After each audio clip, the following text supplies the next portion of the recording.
أعوذ بالله من الشيطان الرجيم بسم الله الرحمن الرحيم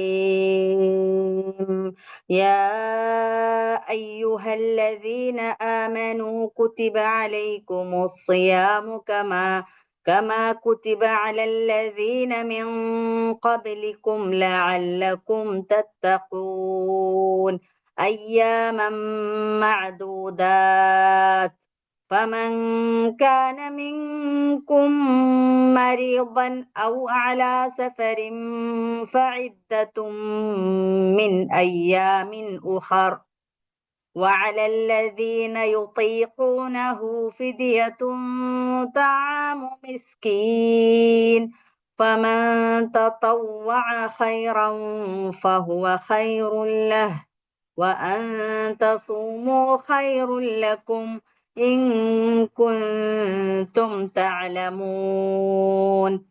അല്ലയോ വിശ്വസിച്ചവരെ, നിങ്ങൾക്ക് മുമ്പുള്ള പ്രവാചകന്മാരുടെ അനുയായികൾക്ക് നിർബന്ധമാക്കപ്പെട്ട പോലെ നിങ്ങൾക്കും വ്രതാനുഷ്ഠാനം നിർബന്ധമാക്കപ്പെട്ടിരിക്കുന്നു. അതുവഴി നിങ്ങളിൽ ഭക്തിയുടെ ഗുണങ്ങൾ വളർന്നേക്കാം. വ്രതാനുഷ്ഠാനം നിശ്ചിത ദിവസങ്ങളിലാകുന്നു. നിങ്ങളിൽ ആരെങ്കിലും രോഗിയോ യാത്രക്കാരനോ ആയിരുന്നാൽ അവൻ മറ്റു ദിവസങ്ങളിൽ അത്രയും എണ്ണം തികക്കട്ടെ. വ്രതമനുഷ്ഠിക്കാൻ കഴിവുള്ളവൻ എന്നിട്ടും അതനുഷ്ഠിക്കുന്നില്ലെങ്കിൽ പ്രായശ്ചിത്തം നൽകേണ്ടതാകുന്നു. ഒരഗതിക്ക് അന്നം നൽകലാണ് ഒരു വ്രതത്തിന്റെ പ്രായശ്ചിത്തം. ആരെങ്കിലും സ്വമേധയാ കൂടുതൽ നന്മ ചെയ്താൽ അതവനു നല്ലത്. എന്നാൽ വ്രതമനുഷ്ഠിക്കുന്നത് തന്നെയാണ് ഏറെ ഉത്കൃഷ്ടമായിട്ടുള്ളത് നിങ്ങൾ മനസ്സിലാക്കുന്നുവെങ്കിൽ.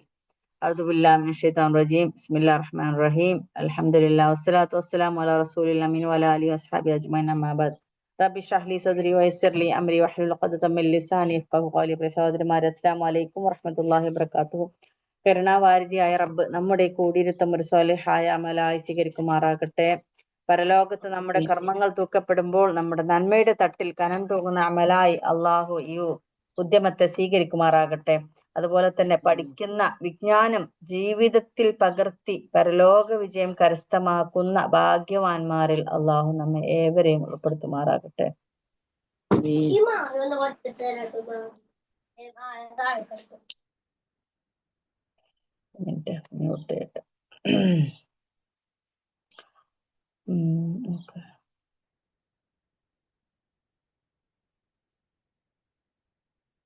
ഓക്കെ, ഇവിടെ കഴിഞ്ഞ രണ്ടായത്തുകളിൽ നമ്മൾ പറഞ്ഞ നിയമം തന്നെയാണ്.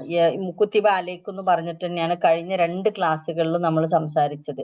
കുത്തിബ അലൈക്കും എന്ന് പറഞ്ഞാൽ നിയമങ്ങളെ കുറിച്ചാണ്. കുത്തിബ എന്ന് പറഞ്ഞ് എഴുതപ്പെട്ടിരിക്കുന്നു, നിങ്ങളുടെ മേലെ ഇന്ന ഇന്ന കാര്യങ്ങളൊക്കെ നിർബന്ധമാക്കപ്പെട്ടിരിക്കുന്നു എന്ന് പറഞ്ഞിട്ടുള്ള ആയത്തുകളാണ് കഴിഞ്ഞ രണ്ട് ക്ലാസ് കഴിഞ്ഞത്. അതില് ആദ്യത്തത് പ്രതിക്രിയാ നിയമമായിരുന്നു അല്ലെ. ജീവൻ നഷ്ടപ്പെടുമ്പോൾ ഒരാളുടെ എങ്ങനെയാണ് അതിന് കോമ്പൻസേഷൻ ചെയ്യേണ്ടതെന്നാണ് ആദ്യം പഠിച്ചത്.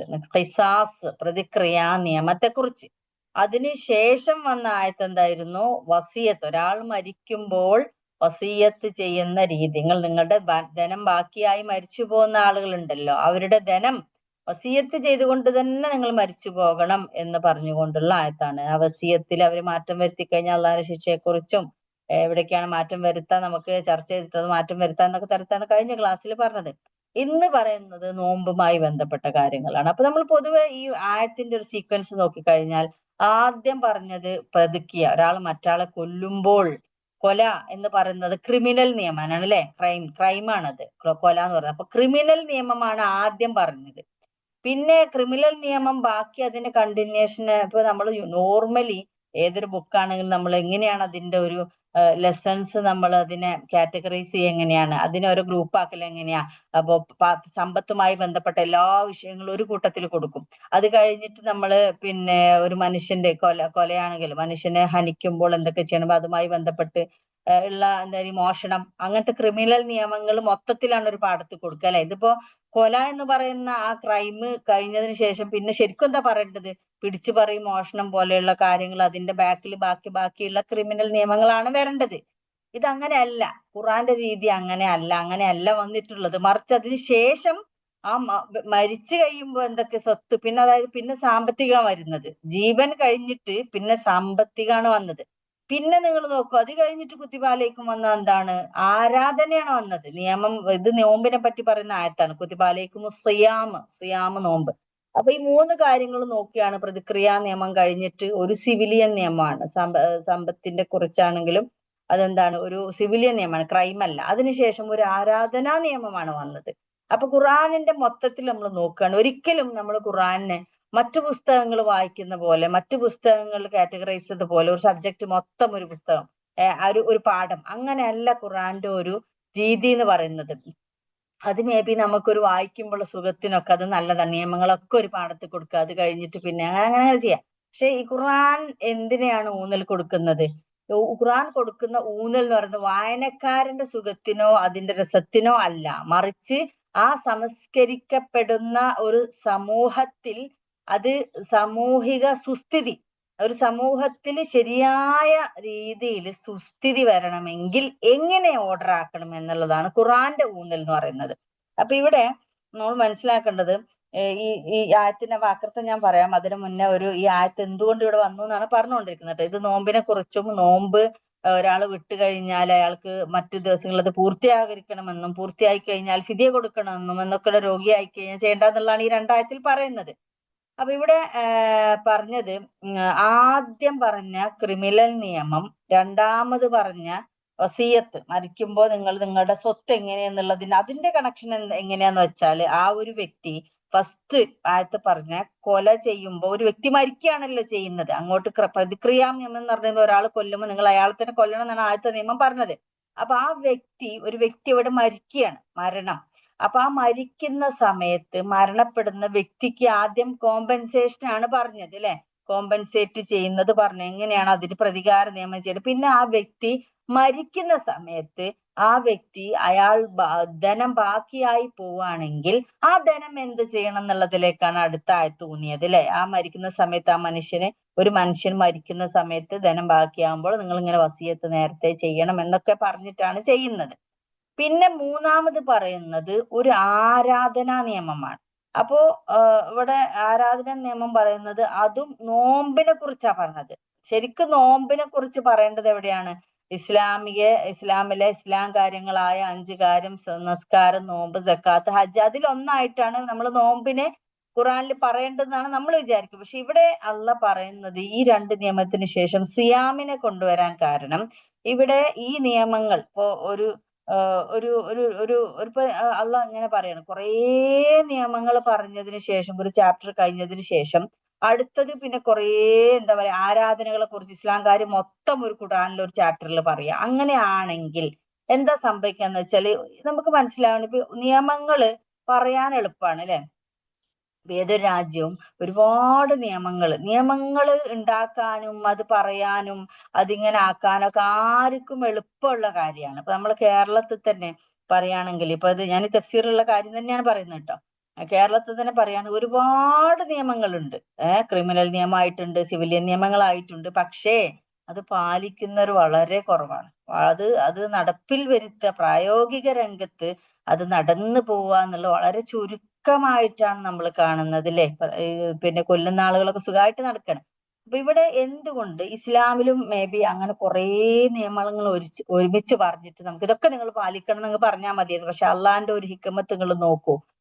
ആ നിയമം പറഞ്ഞിട്ട് പിന്നെ മരിക്കുന്ന സമയത്ത് സ്വത്ത് ഇങ്ങനെയൊക്കെ വസിയത്ത് ചെയ്യണം, വസിയത്ത് ചെയ്യുന്ന സമയത്ത് നിങ്ങൾ ഒരിക്കലും എന്താക്കരുത്, വാക്ക് മാറ്റി പറയരുത്, കേട്ട ആളോ എന്തെങ്കിലും മാറ്റിക്കഴിഞ്ഞാൽ പ്രശ്നമാണ്. അതപ്പോ അങ്ങനെയൊക്കെ നിയമങ്ങൾ പറഞ്ഞ ശേഷം സിയാമിനെ പറഞ്ഞതിന്റെ കാരണം, ഈ നിയമങ്ങളൊക്കെ ജീവിതത്തിൽ ഒരാൾക്ക് പാലിക്കണമെങ്കിൽ വളരെയധികം ജിഹാദ് ആവശ്യമാണ്. സ്വന്തത്തോട് പൊരുതി ജീവിക്കുന്ന, സ്വന്തം ദേഹേച്ഛകളെയൊക്കെ നിയന്ത്രിച്ചുകൊണ്ട് ജീവിക്കുന്ന ഒരാൾക്ക് മാത്രമേ മുന്നേ പറഞ്ഞ നിയമങ്ങളൊക്കെ പാലിക്കാൻ പറ്റുള്ളൂ. നിയമങ്ങൾ സ്വന്തം ജീവിതത്തിലേക്ക് അള്ളാന്റെ നിയമങ്ങൾക്കനുസരിച്ച് സ്വന്തം ജീവിതത്തെ തിട്ടപ്പെടുത്തുക എന്നുള്ളത് എല്ലാ മനുഷ്യർക്കും സാധ്യമാകുന്ന കാര്യമല്ല. ആരൊഴികെ? മുത്തക്കീങ്ങൾ ഒഴികെ, തെക്കുവ നേടിയെടുത്ത, അള്ളാനെ പേടിച്ചുകൊണ്ട് ജീവിച്ച് അള്ളാന്റെ പരിധികൾക്കപ്പുറം പോവോ എന്ന് ഓരോ ദിവസവും ഓരോ അടിയിലും ചിന്തിച്ച് ജീവിക്കുന്ന ഒരാൾക്ക് മാത്രമേ മുൻകഴിഞ്ഞ ആ കാര്യങ്ങൾ ജീവിതത്തിൽ പകർത്താൻ സാധിക്കുകയുള്ളൂ എന്ന ഒരു ഇതിലേക്കാണ് പിന്നെ നോമ്പിനെ കുറിച്ച് പറയുന്നത്. അപ്പൊ നോമ്പ് എന്ന് പറയുന്നത് എന്താണ് നോമ്പ് എന്നുള്ളത് ഞാൻ പറയാം, വിശദീകരണത്തിൽ കൂടുതൽ പറയാം. എന്തുകൊണ്ടാണ് ആരാധനകളില് നോമ്പിനെ തന്നെ എടുത്തത്, നിസ്കാരത്തിനെക്കാളും നോമ്പിനെ എന്തുകൊണ്ട് എടുത്തു ഈ നിയമത്തിന് ശേഷം എന്നുള്ളത് വിശദീകരണം പറയുമ്പോ പറയാം. ഇനി ഇവിടെ വാക്കർത്ഥത്തിലേക്ക് നോക്കാട്ടോ. യാ യുഹല്ലദീന ആമനു, വിശ്വസിച്ചവരെ. വാക്കർത്ഥം പറഞ്ഞു നോക്കൂ. യാ യുഹല്ലദീന ആമനു, വിശ്വസിച്ചവരെ. കുത്തിബ, എഴുതപ്പെട്ടിരിക്കുന്നു, നിർബന്ധമാക്കപ്പെട്ടിരിക്കുന്നു. അലൈക്കും, നിങ്ങളുടെ മേൽ. അല, മേൽക്കും, നിങ്ങളുടെ. അസിയാം, നോമ്പ്, വ്രതം. കമാ, പോലെ. ഏതുപോലെ? കുത്തിബ, എഴുതപ്പെട്ടതുപോലെ. കമാ കുത്തിബ എന്ന് പറഞ്ഞാൽ എഴുതപ്പെട്ടതുപോലെ. ഇതൊക്കെ വളരെ എളുപ്പമാണ് കേട്ടോ. നമ്മൾ ഈ വാക്കർത്ഥം ഒന്ന് പഠിച്ച ഖുറാനിൽ കുറേ പ്രാവശ്യം റിപ്പീറ്റ് ചെയ്തു. ഇപ്പൊ ഈ ആയത്തിൽ തന്നെ കുത്തിബ 2 പ്രാവശ്യം റിപ്പീറ്റ് ചെയ്തു. അപ്പോ നിങ്ങൾക്ക് നോമ്പ് നിർബന്ധമാക്കപ്പെട്ടിരിക്കുന്നു നിങ്ങളുടെ മേൽ. കമാ കുത്തിബ, നിർബന്ധമാക്കപ്പെട്ടതുപോലെ. ആര്, എങ്ങനെ പോലെ? അലല്ലദീന, ഓൺ. ആരെ? അല എന്ന് പറഞ്ഞാൽ ഓൺ. അല്ലദീന, ഒരു കൂട്ടരുടെ മേൽ. മിൻ ഖബലിക്കും, മിൻ ഖബൽ എന്ന് പറഞ്ഞാൽ മുമ്പ്. ശേഷം എന്നുള്ളത് എന്താണ്? ബഅദ എന്നാണ് ശേഷം. മിൻ ബഅദ് എന്ന് പറയാല് മിൻ ബഅദ്. അപ്പൊ മിൻ ഖബൽ, മുമ്പ്, ക്കും, നിങ്ങളുടെ. അപ്പൊ നിങ്ങൾക്ക് മുമ്പുള്ള ഒരു കൂട്ടരുടെ മേലെ നിർബന്ധമാക്കപ്പെട്ടതുപോലെ നിങ്ങൾക്കും സിയാം നിങ്ങളുടെ മേലും നിർബന്ധമാക്കപ്പെട്ടിരിക്കുന്നു. ലഅല്ലക്കും, ലഅല്ല എന്ന് പറഞ്ഞാൽ ആയിത്തീരുക എന്നാണ്. ലഅല്ലക്കും, നിങ്ങളായിത്തീരാൻ. എന്ത്? തത്തഖൂൻ, ഭക്തി പുലർത്തുന്നവർ ആയിത്തീരാൻ. അതായത് മുത്തഖികളായിത്തീരാൻ, അള്ളാഹിനെ സൂക്ഷിക്കുന്നവരായി തീരാൻ വേണ്ടിയിട്ടാണ് മുമ്പുള്ള ജനങ്ങൾക്ക്, മുമ്പുള്ള സമുദായങ്ങൾക്ക് നോമ്പ് നിർബന്ധമാക്കപ്പെട്ടതുപോലെ, കമാ എന്ന് പറയുന്ന പോലെ നിങ്ങൾക്കും നോമ്പ് നിർബന്ധമാക്കപ്പെട്ടിരിക്കുന്നത്. ഇനി അടുത്ത പറ. അയ്യാമം മഅദൂദാത്ത്, അയ്യാമം മഅദൂദാത്ത്. ഫമൻ കാന മിൻകും മരീദൻ ഔ അലാ സഫരിൻ ഫഇദ്ദത്തും മിൻ അയ്യാമിൻ ഉഖർ വഅലല്ലദീന യുതീഖൂനഹു ഫിദ്യത്തുൻ തആമു മിസ്കീൻ ഫമൻ തതവ്വഅ ഖൈറൻ ഫഹുവ ഖൈറുൻ ലഹു വഅൻ തസൂമു ഖൈറുൻ ലക്കും ഇൻ കുൻതും തഅലമൂൻ. വ്രതാനുഷ്ഠാനം നിശ്ചിത ദിവസങ്ങളിലാകുന്നു. നിങ്ങളിൽ ആരെങ്കിലും രോഗിയോ യാത്രക്കാരനോ ആയിരുന്നാൽ അവൻ മറ്റു ദിവസങ്ങളിൽ അത്രയും എണ്ണം തികയ്ക്കട്ടെ. വ്രതം അനുഷ്ഠിക്കാൻ കഴിവുള്ളവർ പ്രായശ്ചിത്തം നൽകേണ്ടതാകുന്നു. ഒരു അഗതിക്ക് അന്നം നൽകലാണ് ഒരു വ്രതത്തിന്റെ പ്രായശ്ചിത്തം. ആരെങ്കിലും സ്വമേധയാ കൂടുതൽ നന്മ ചെയ്താൽ അത് അവന് നല്ലത്. എന്നാൽ വ്രതം അനുഷ്ഠിക്കുന്നത് തന്നെയാണ് ഏറെ ഉത്കൃഷ്ടമായിട്ടുള്ളത് നിങ്ങൾ മനസ്സിലാക്കുന്നുവെങ്കിൽ. ആയത്തിന്റെ വാക്കർത്ഥം നോക്കാം. അയ്യാമം മഅദൂദാത്ത്. അയ്യാം എന്ന് പറഞ്ഞാൽ യൗമിന്റെ പ്ലൂരലാണ് അയ്യാം, ദിവസങ്ങൾ.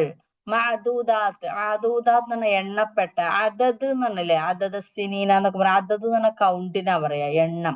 മഅദൂദാത്ത് അത് വേറൊരു ഗ്രാമറാണ്, അത് എണ്ണപ്പെട്ട. അപ്പൊ അദദ് എന്നുള്ളതിന്റെ നാളാണ് അത് വരുന്നത്. മഅദൂദാത്ത്, എണ്ണപ്പെട്ട. അയ്യാമം മഅദൂദാത്ത്, എണ്ണപ്പെട്ട, നിർണയിക്കപ്പെട്ട ദിവസങ്ങളാകുന്നു.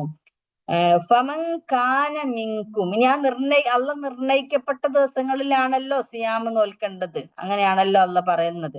അല്ലാതെ തോന്നിയ ദിവസം എനിക്ക് ഞാൻ നോമ്പെടുക്കുക അങ്ങനെയല്ല. അപ്പൊ ആ ദിവസത്തെ അന്ന് അള്ള പറഞ്ഞ ആ നിർണയിക്കപ്പെട്ട ദിവസങ്ങളിൽ ഫമൻ കാന മിൻകും മരീദ, അപ്പോൾ മൻ, ആരെങ്കിലും, കാന, ആയിരുന്നാൽ, മിൻകും, നിങ്ങളിൽപ്പെട്ട. മിൻ എന്ന് പറഞ്ഞ ഫ്രം, കും, നിങ്ങൾ. അപ്പൊ നിങ്ങളിൽപ്പെട്ട കാന, ആയിരുന്നാൽ, ഫമൻ, ആരെങ്കിലും, അപ്പോൾ ആരെങ്കിലും, മരീദ, എന്തായാൽ, മരീദായാൽ, രോഗിയായാൽ, ഔ, അല്ലെങ്കിൽ, അലാ സഫർ, അല എന്ന് പറഞ്ഞ ഓൺ, സഫർ, സഫർ എന്ന് പറഞ്ഞ എന്താണ്? സഫറിലെ യാത്ര, മുസാഫിർ എന്നൊക്കെ പറയാറില്ലേ, യാത്രക്കാരൻ. ഇപ്പൊ സഫർ എന്ന് പറഞ്ഞ യാത്ര. അപ്പൊ ഒരാൾ ഒരു യാത്രയിലാവുകയോ അല്ലെങ്കിൽ രോഗിയാവുകയോ ചെയ്യുകയാണെങ്കിൽ, അപ്പൊ അപ്പോൾ ഇദ്ദത്ത്, ഇദ്ദത്ത് എന്ന് പറഞ്ഞാൽ എണ്ണം എന്നാണ്. അതത്, ഇദ്ദത്ത്, മഅദൂദ അതൊക്കെ ഒരേ വാക്കിൽ. ഇദ്ദത്ത്, ഇദ്ദത്തുൻ മിൻ അയ്യാമിൻ ഉഖർ. ഇദ്ദത്ത്, അപ്പൊ എണ്ണം എങ്ങനെ? അത്ര എണ്ണം നിങ്ങൾ എന്താക്കണം? മിൻ, ഫ്രം, അയ്യാം, ദിവസങ്ങളിൽ നിന്ന്, ഉഖർ എന്ന് പറഞ്ഞാൽ വേറെ, മറ്റ്. അപ്പൊ മറ്റ് ദിവസങ്ങളിൽ നിന്ന് അത്രയും എണ്ണം നിങ്ങൾ പൂർത്തിയാക്കണം എന്നർത്ഥം. അപ്പൊ ആരെങ്കിലും രോഗിയോ യാത്രയിലോ ആയാൽ ഫൈദ്ദത്തും മിൻ അയ്യാമിൻ ഉഖർ, അപ്പൊ വേറെ ദിവസങ്ങളിൽ ആ എണ്ണം പൂർത്തിയാക്കണം എന്നർത്ഥം. അപ്പോൾ അലല്ലദീന യുതീഖൂനഹു ഫിദ്യത്തുൻ തആമു മിസ്കീൻ. അപ്പോൾ ഇനി ആർക്കെങ്കിലും, ഇപ്പൊ അള്ള പറഞ്ഞ എന്താണ്? ഒരു അള്ള നിർണയിക്കപ്പെട്ട ദിവസങ്ങൾ, ഇപ്പൊ റമദാൻ മാസം ആണെങ്കിൽ അള്ള നിർണയിക്കപ്പെട്ടെങ്കിൽ ആ ദിവസങ്ങൾ എന്തെങ്കിലും കാരണം കാരണം എന്താ, ഇവിടെ രോഗിയോ സഫറിലോ ആയിക്കഴിഞ്ഞാൽ നിങ്ങൾ അതേ എണ്ണം, എത്ര ദിവസമാണോ രോഗിയായ, എത്ര ദിവസമായ യാത്ര ചെയ്ത ആ യാത്രകൾ ഒഴിവാക്കിയ എണ്ണം വേറൊരു ദിവസങ്ങളിൽ, വേറെ 11 മാസങ്ങളിൽ നിങ്ങൾ അത് പൂർത്തിയാക്കണം. ഇല്ലെങ്കിൽ ഇനി ആർക്കെങ്കിലും അത് പ്രയാസപ്പെട്ട് സാധിച്ചില്ലെങ്കിൽ പിന്നെ അലല്ലദീന യുതീഖൂനഹു, അപ്പൊ ഇനി ഒരാൾക്ക് അത് അലല്ലദീന, അല എന്നാണ് ഓൺ, അല്ലദീന ഒരു കൂട്ടരുടെ മേൽ, യുതീഖൂനഹു അതിനെ എങ്ങനെയാണ് വളരെ പ്രയാസത്തോടു കൂടിയാണ് അത് സാധിക്കുന്നതെങ്കിൽ ഒരാൾക്ക്, ഇപ്പൊ അള്ളാഹ് പറഞ്ഞ വേറെ ദിവസങ്ങളിലും അവർക്ക് നോൽക്കാൻ വളരെ പ്രയാസത്തോടു കൂടിയാണ് അത് പറ്റുന്നതെങ്കിൽ ഫിദിയത്തുൻ ത്വആമു മിസ്കീൻ, അപ്പൊ അവർക്ക് എന്ത് ചെയ്യാം, ഫിദിയ കൊടുക്കാം, ഒരു പ്രായശ്ചിത്തം. ഫിദിയ എന്ന് പറയുന്ന പ്രായശ്ചിത്തം നമ്മൾ ഇവിടെ നോമ്പിനൊക്കെ കളക്ട് ചെയ്യാറുണ്ട് അല്ലെ. അതായത് ഫിദിയ കൊടുക്കാൻ, ഒരു ഫിദിയ, നോമ്പെടുക്കാൻ കഴിയാത്ത ആളുകൾക്ക്, പ്രായപ്പെട്ട ആളുകൾക്കൊക്കെ, വയസ്സായി ഇനി ഒരിക്കലും നോമ്പ് പൂർത്തീകരിക്കാൻ കഴിയാത്ത ആളുകൾക്ക് ഫിദിയ കൊടുക്കാറുണ്ട്. അപ്പൊ ആ ഫിദിയ എന്ന് പറയുന്ന ത്വാമ് മിസ്കീനാണ്. ത്വാം എന്ന് പറഞ്ഞ ഭക്ഷണം, മിസ്കീൻ അഗതി അല്ലെങ്കിൽ പാവപ്പെട്ടവന്റെ ഒരു ഭക്ഷണം കൊടുക്കലാണ് ഫിദിയ. അങ്ങനെ അപ്പോ ഒരാൾക്ക് അങ്ങനെ ആ എണ്ണപ്പെട്ട ദിവസങ്ങള് നോമ്പ് വീട്ടാൻ വേണ്ടിയിട്ട് വളരെ പ്രയാസപ്പെട്ട്, ഇപ്പൊ ഒരു പ്രായം അല്ലെങ്കിൽ ഒരു രോഗി തന്നെയാണ്, അല്ല ബാക്കി 11 മാസവും അയാൾക്ക് രോഗത്തിലാണുള്ളത്, അല്ലെങ്കിൽ ബാക്കി 11 മാസം അയാൾക്ക് പ്രഗ്നന്റ് ആണ്, കുട്ടിയുണ്ട്, അല്ലെങ്കിൽ അയാൾ ഭയങ്കര പ്രായമുള്ള ആളാണ്, അങ്ങനെയുള്ള ആൾ വീണ്ടും അയാൾക്ക് ആ പ്രയാസത്തോടു കൂടി തന്നെ അത് പൂർത്തീകരിക്കാൻ പറ്റുന്നുള്ളൂ എങ്കിൽ അവർക്കുള്ളതാണ് എന്ത്, ഫിദിയത്തുൻ ത്വആമു മിസ്കീൻ, അവർക്ക് എന്താക്കാം, അതിന് പകരമായിട്ടൊരു ഭക്ഷണം കൊടുക്കാം. നീ ഫമൻ തത്തവ്വ, എന്നിട്ട് ഈ ഒരു നിയമം അള്ള ഒരു അളവ് തന്നതിന് ശേഷം അള്ള പറയുന്നത് നോക്കുങ്ങള്, അപ്പോൾ മൻ ആരെങ്കിലും തത്തവ്വ സ്വമേധയാ ചെയ്യാണ്, സ്വമേധയാ സ്വന്തം ഉള്ളിന്ന് ആഗ്രഹിച്ചിട്ട് അള്ളാന്റെ പുണ്യം കൂടുതൽ കിട്ടണമെന്നൊക്കെ ആഗ്രഹിച്ചിട്ട് തത്തവ്വ സ്വമേധയാ ഹൈറ കൂടുതൽ നന്മ ചെയ്യുകയാണെങ്കിൽ അപ്പോൾ ഹുവ അത് ഹൈറുല്ലഹു അവന് ഉത്തമം അത് തന്നെയാണ്. ഫഹുവ ഹൈറുൽ ലഹു അതാകുന്നു അവൻ ഹൈറ് നല്ലത്, ലഹു അവന്, ഹുവ അത്. ഇവിടെ ഹുവ അത് എന്ന് പറയുന്നത് എന്താണ്, ആ സ്വമേധയാ ചെയ്യുന്ന നന്മ ഉണ്ടല്ലോ, അതാണ് അവൻ നല്ലത്. തത്തവ എന്നുള്ള ഇവിടെ പുതിയ വാക്ക്, ബാക്കിയൊക്കെ നമുക്ക് അറിയുന്നതാണ്, ഹൈറ്, ഹുവ, ഹൈർ, ലഹു എന്നൊക്കെ ഉള്ളത്. ഇനി വ അൻ തസൂമു, അപ്പോൾ ആൻഡ് വ അൻ തസൂമു നിങ്ങൾ സാമ അല്ലെ, നോമ്പെടുത്തോന്ന്, സാമ സൗമ്, സിയാമ്, സൗമ് എന്ന് പറഞ്ഞാൽ നോമ്പ്, വ്രതം, സിയാമ് അതിന്റെ പ്ലൂരല് അല്ലെ. പിന്നെ തസൂമു എന്നുള്ള അതിന്റെ വെർബാണ്. നിങ്ങൾ നോമ്പെടുക്കുകയാണെങ്കിൽ ഹൈറുല്ലക്കും അതാണ് നിങ്ങൾക്ക് ഏറ്റവും നല്ലത്. തസൂമു ഹൈറുൽ, നിങ്ങൾ നോമ്പെടുക്കലാണ് നിങ്ങൾക്ക് ഏറ്റവും ഉത്തമം. ഹൈറ് ലക്കും നിങ്ങൾ, ഇൻ കുന്തും നിങ്ങളാണെങ്കിൽ, ഇൻ ഇഫ് കുന്തും നിങ്ങളാണെങ്കിൽ, തഅലമൂൻ എൽമുള്ളവർ, അതായത് അറിവുള്ളവരാണെങ്കിൽ, അറിയുന്നവരാണ്, നിങ്ങൾക്ക് ഏറ്റവും നല്ലത് നോമ്പെടുക്കൽ തന്നെയാണ് എന്നുള്ളതാണ്. അതായത് ഈ പറഞ്ഞത് വ്രതാനുഷ്ഠാനം നിശ്ചിത ദിവസങ്ങളിലാകുന്നു. നിങ്ങളിൽ ആരെങ്കിലും രോഗിയോ യാത്രക്കാരനോ ആയിരുന്നാൽ അവൻ മറ്റു ദിവസങ്ങൾ അത്രയും എണ്ണം തികക്കട്ടെ. വ്രതം അനുഷ്ഠിക്കാൻ കഴിവുള്ളവൻ പിന്നെ എന്നിട്ടും അത് അനുഷ്ഠിക്കുന്നില്ലെങ്കിൽ പ്രായശ്ചിത്തം നൽകേണ്ടതാകുന്നു. ഒരഗതിക്ക് അന്നം നൽകലാണ് ഒരു വ്രതത്തിന്റെ പ്രായശ്ചിത്തം. ഇനി ആരെങ്കിലും സ്വമേധയാ കൂടുതൽ നന്മ ചെയ്താൽ അതവന് നല്ലത്. എന്നാൽ വ്രതം അനുഷ്ഠിക്കുന്നത് തന്നെയാണ് ഏറെ ഉത്കൃഷ്ടമായിട്ടുള്ളത് നിങ്ങൾ മനസ്സിലാക്കുന്നുവെങ്കിൽ.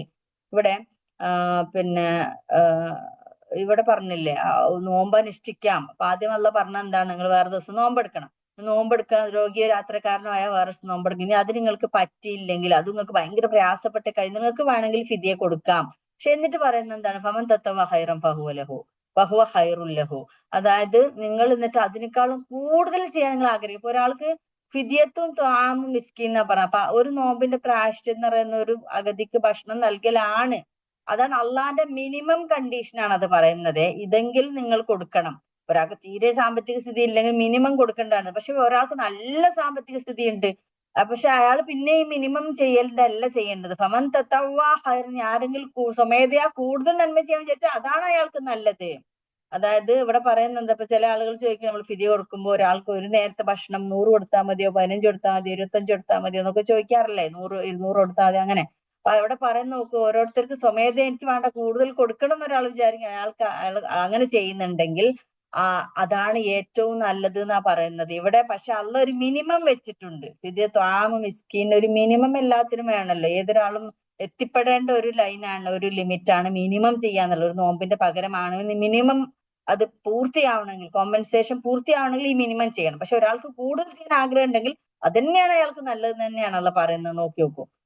ഇനി ഇവിടെ അതായത് ഈ കൂടുതൽ ചെയ്യാന്ന് പറയുന്നത്, അതായത് ഒന്നിൽ കൂടുതൽ ആളുകൾക്ക് ആഹാരം നൽകുക. ഒരാൾക്കാണ് അള്ള പറഞ്ഞെങ്കിൽ നമ്മൾ എന്ത് ചെയ്യുക, ഒന്നിൽ കൂടുതൽ കൊടുത്ത് കൂടുതൽ ചെയ്യട്ടെ എന്ന് വിചാരിച്ച് സ്വമേധയാ ചെയ്യുക. അല്ലെങ്കിൽ നോമ്പനുഷ്ഠിക്കുകയും അതോടൊപ്പം അഗതികൾക്ക് ആഹാരം നൽകുക. ചിലർ എന്താണ് മുദ്ദ് കൊടുക്കുകയും ചെയ്യും, ഫിദ്യ കൊടുക്കുകയും ചെയ്യും, ഒപ്പം പിന്നീട് സാധ്യമാകുന്ന സമയത്ത് നോമ്പ് അനുഷ്ഠിക്കുകയും ചെയ്യും. അപ്പൊ ഇങ്ങനെ കൂടുതൽ നന്മ ചെയ്യുന്നുണ്ടെങ്കിൽ അത് തന്നെയാണ് നല്ലത്. അപ്പൊ പല ആളുകളും ഫത്വ ചോദിച്ചു വരാറുണ്ട്, എന്താ ചെയ്യാ, പ്രഗ്നന്റ് ആണ്, നോമ്പെടുക്കാൻ പറ്റില്ല, ഫിദ്യ കൊടുത്താൽ മതിയോ, അത് മതിയോ മതിയോ മതിയോ എന്ന് ചോദിക്കുക. പക്ഷെ ആ മതി എന്നുള്ള മിനിമം ആണ്. പക്ഷെ നിങ്ങൾ പിന്നെ വീണ്ടും നോമ്പെടുത്ത് വീട്ടുന്നുണ്ടല്ലോ, അത് തന്നെയാണ് ഹൈറ് തന്നെയാണ് ഈ ആയത്തിലൂടെ നമുക്ക് മനസ്സിലാവുന്നത്. പിന്നെ ഇവിടെ റമദാനിൽ നോമ്പ് സംബന്ധിച്ച് രണ്ടാം കൊല്ലത്തിൽ ബദർ യുദ്ധത്തിന് മുന്നേ അവതരിച്ചിരുന്ന പ്രാരംഭ വിധിയാണ്. ഇതുവരെ ശേഷമുള്ള വാക്കുകൾ ഒരു കൊല്ലം കഴിഞ്ഞ് അവതരിച്ച് ഇനി അടുത്ത ആയത്ത് വേറൊരു ആയത്ത് വരുന്നുണ്ട്, വലിയൊരായത്ത് ഷഹ്റു റമദാൻ അല്ലതി. അപ്പൊ അതിൽ പറയാ ബാക്കി. ഇവിടെ നമ്മൾ മനസ്സിലാക്കേണ്ട ഒന്ന് രണ്ട് കാര്യം. നേരത്തെ ഞാൻ പറഞ്ഞ പോലെ എന്തുകൊണ്ടാണ് ഈ ആയത്ത് 3 ഇങ്ങനെ കൊടുത്തത് എന്നുള്ളതിന്റെ വിശദീകരണം ഞാൻ നേരത്തെ പറഞ്ഞു. ഒരു ക്രിമിനൽ നിയമം, ഒരു സിവിൽ നിയമം, വസിയത്ത് പറഞ്ഞതിന് ശേഷം ആരാധന നിയമം പറഞ്ഞു. ആരാധന നിയമത്തെ തന്നെ സിയാമിനെയാണ് അള്ള എടുത്തത്. സിയാം എന്ന് പറയുന്നത് നോമ്പ് എന്ന് പറയുന്നത്. എന്നിട്ട് അള്ള ആദ്യത്തെ ആയത്ത് പറഞ്ഞ എന്താണ്, ലഅല്ലക്കും തത്തഖൂൻ, നിങ്ങൾ തഖ്വയുള്ളവരായി മാറാൻ വേണ്ടിയാണ് നിങ്ങൾക്ക് ഈ നോമ്പ് ഞാൻ നിർബന്ധമാക്കിയത് എന്ന് പറഞ്ഞു. അപ്പൊ ഞാൻ പറഞ്ഞത് എന്താന്ന് വെച്ചാല്, നിയമങ്ങള് നമ്മുടെ ജീവിതത്തിൽ പകർത്തണമെങ്കിൽ തഖ്വ നിർബന്ധമായിട്ടുള്ള ഒരു വ്യക്തിക്ക് മാത്രം, അള്ളാനെ പേടിയുള്ള ഒരാൾ മാത്രമേ അള്ള പറയുന്ന നിയമങ്ങൾ ജീവിതത്തിൽ പകർത്താൻ ശ്രമിക്കുകയുള്ളൂ. അപ്പൊ അള്ള ഇനി പറയുന്ന 2 നിയമത്തിന് പകരം ഈ സിയാം എടുത്ത് പറയാണ്, നിങ്ങൾ ഇനി സിയാം എടുത്തുകൊണ്ട്, നോമ്പെടുത്തുകൊണ്ട് ഈ തെക്കുവ നേടിയെടുക്കാൻ പരിശ്രമിക്കണം, എന്നാലേ ഈ നിയമങ്ങൾ ജീവിതത്തിൽ പാലിക്കാൻ പറ്റുള്ളൂ. എന്താണ് തെക്കുവ? തെക്കുവ എന്ന് പറയുന്നത് ഉദ്ദേശിക്കുന്നത് എന്താന്ന് വെച്ചാല്, ദൈവിക ഭക്തിയിൽ നിന്ന് ഉത്ഭുതമാകുന്ന ധാർമ്മിക സദാചാര പ്രതിബദ്ധതയാണ് തെക്കുവ എന്ന വാക്കിന്റെ അർത്ഥം. അതായത് അള്ളാനെ പേടിച്ചുകൊണ്ട് പിന്നെ ധാർമ്മികമായിട്ട് അള്ള പറഞ്ഞൊരു പരിധികൾ ഉണ്ടാവുമല്ലോ, ഒരു വര, അതിന്റെ ഉള്ളിൽ സ്വന്തത്തെ നിയന്ത്രിച്ച് നിർത്തുന്നതിനെയാണ് തെക്കുവ എന്ന് പറയുന്നത്. പിന്നെ അപ്പൊ ഇതിനു വേണ്ടി തെക്കുവ ഉണ്ടാവണമെങ്കിൽ ആ മനുഷ്യൻ എന്ത് ചെയ്യണമെന്ന് വെച്ചാല്, ഇത് മനുഷ്യനായ ജന്തു സഹജമായ വാസനകളെയും വികാരങ്ങളെയും നിയന്ത്രണ വിധേയമാക്കണം. അപ്പൊ അതിനുള്ള ഒരു ഉപാധിയാണ് വ്രതം. അപ്പൊ നോമ്പിനെ കുറിച്ച് നമ്മൾ പഠിക്കുകയാണെങ്കിൽ എന്താണ് നോമ്പ് എന്ന് ചോദിച്ചാല്, നോമ്പിലൂടെ നമുക്ക് അള്ളാഹ് ഹലാലാക്കിയ ഭക്ഷണപാനീയങ്ങൾ, വീട്ടിൽ ഇഷ്ടംപോലെ ഭക്ഷണം ഉണ്ടായിരിക്കെ ആ ഭക്ഷണങ്ങൾ കണ്ടുകൊണ്ടിരിക്കെ നമ്മൾ അള്ളാനെ പേടിച്ചുകൊണ്ട്, അള്ളാന്റെ നിയമം, അള്ളാഹ് എന്നോട് പറഞ്ഞതാണ് നോമ്പെടുക്കാൻ, ആ അള്ളാനെ പേടിച്ചുകൊണ്ട് സ്വന്തമായിട്ട് ആരും കാണില്ല, നമ്മളൊരു വെള്ളം കുടിച്ചാലോ മറ്റൊരാളും കാണാൻ പോകുന്നില്ല, എങ്കിലും നമ്മൾ ആ സമയത്ത് അള്ളാനെ മാത്രം, അള്ളാഹ് എന്നെ വീക്ഷിക്കുന്നുണ്ട് എന്നുള്ള ചിന്തയിൽ നിന്ന് അള്ള പറഞ്ഞ നിയമത്തെ, സ്വന്തം ശരീരത്തെ ആ നിയമത്തിന് അനുസൃതമായിട്ട് ഭക്ഷണവും വെള്ളവും കൊടുക്കാതെ അവിടെ നിർത്തുന്ന ഒരു പ്രാക്ടീസാണ്, ഒരു ട്രെയിനിങ് ആണ് ശരിക്കും നോമ്പ് എന്ന് പറയുന്നത്. അപ്പൊ ആ നോമ്പ് അതും മനുഷ്യന്റെ പ്രാഥമികമായ വായു കഴിഞ്ഞു കഴിഞ്ഞാൽ ഏറ്റവും പ്രാഥമികമായ മനുഷ്യന്റെ ജീവന്റെ നിലനിൽപ്പിന് ആവശ്യമായ 2 സാധനങ്ങൾ ഭക്ഷണവും വെള്ളവും അല്ലെ, അതാണ് അള്ളാഹ് ഇവിടെ ഒഴിവാക്കാൻ പറയുന്നത്. അപ്പൊ അങ്ങനെ ഒഴിവാക്കി ശീലിക്കുന്ന ഒരു വ്യക്തിക്ക് തീർച്ചയായും അള്ളാന്റെ മറ്റു നിയമങ്ങൾ, ഇപ്പൊ എന്നൊക്കെ പറയുന്ന എന്താണ്, ക്രിമിനൽ നിയമങ്ങളൊക്കെ, അതൊക്കെ അങ്ങേ അറ്റത്തെ കേസാണ്. ഇത് വന്നു കഴിഞ്ഞാൽ, അപ്പൊ ഒരാളെ കൊല്ലുക എന്ന് പറഞ്ഞാൽ മനസാക്ഷിനെ നമുക്ക് സമ്മതിക്കൂല, മനസാക്ഷിക്ക് നമ്മൾക്ക് ഒരാളെ കൊല്ലാൻ സാധിക്കയില്ല. എങ്കിലും ഈ ഭക്ഷണപാനീയങ്ങൾ അള്ളാഹ് ഹലാലാക്കിയത് തന്നെ സ്വന്തത്തിന് നമ്മൾ ഹറാമാക്കുന്നു അള്ളാഹ് പറഞ്ഞത് കൊണ്ട്. അങ്ങനെയുള്ള ഒരാൾക്ക് ഈ കൊല പോലെയുള്ള കാര്യങ്ങൾ ചെയ്യാൻ, ആ നിയമം ജീവിതത്തിൽ പാലിക്കാൻ പറ്റും എന്നുള്ളത് കൊണ്ടാണ് ഈ ഒരു ആയത്ത് പറഞ്ഞത് കൊണ്ട് പിന്നീട് സിയാമിനെ ഇവിടെ എടുത്ത് പറയുന്നത്. അപ്പോ ഈ തെക്കുവ ആർജിക്കുന്നതിനുള്ള ഒരു പിന്നെ പ്രവാചകന്റെ വചനം നോമ്പിനെ കുറിച്ച് പറയുകയാണെങ്കിൽ, വ്യാജ ഭാഷണങ്ങളും ദുഷ്ടകർമ്മങ്ങളും വർജിക്കാത്ത വൻ പശിദാഹങ്ങൾ സഹിക്കുന്നതിൽ അള്ളാഹുവിന് ഒരു താല്പര്യമില്ല എന്നാണ് ഒരു നബി വചനം. അതായത് നമ്മളിപ്പോ നോമ്പെടുക്കുക, ഞാൻ 30 നോമ്പും നോറ്റു എന്നൊക്കെ പറഞ്ഞ് വെറും ഈ പകല് രാവിലെ അത്താഴത്തിന് എഴുന്നേറ്റ് ഭക്ഷണവും കഴിച്ച്, പിന്നെ അത് കഴിഞ്ഞു പിന്നെ വെള്ളം ഭക്ഷണം ഒന്നും കഴിച്ചിട്ടില്ല, പിന്നെ മഗ്‌രിബായപ്പോഴാണ് ഞാൻ ഭക്ഷണം കഴിച്ചത്, ഇതൊക്കെ വെറും ഒരു ഫിസിക്കൽ ആക്ടിവിറ്റിയാണ്. കുറച്ചു നേരം ഞാൻ ആ ഫിസിക്കൽ ആക്ടിവിറ്റി ചെയ്തില്ല, ഭക്ഷണം കഴിച്ചില്ല, ഇതെല്ലാം നോമ്പുണ്ട് അള്ളാഹ് ഉദ്ദേശിക്കുന്നത്. ആ നോമ്പിലൂടെ, ആ ഒരു കർമ്മം ചെയ്യുന്നതിലൂടെ അള്ളാഹ് നമുക്ക് ഉദ്ദേശിക്കുന്ന ഒരു നന്മയുണ്ട്, അതാണ് തെക്കുവ. അത് നേടിയെടുക്കാത്ത നോമ്പുകൾ വെറും ഭക്ഷണവും പാനീയവും ഒഴിവാക്കൽ മാത്രമാണ് എന്നാണ് നബിവചനങ്ങളിൽ നമുക്ക് മനസ്സിലാകുന്നത്.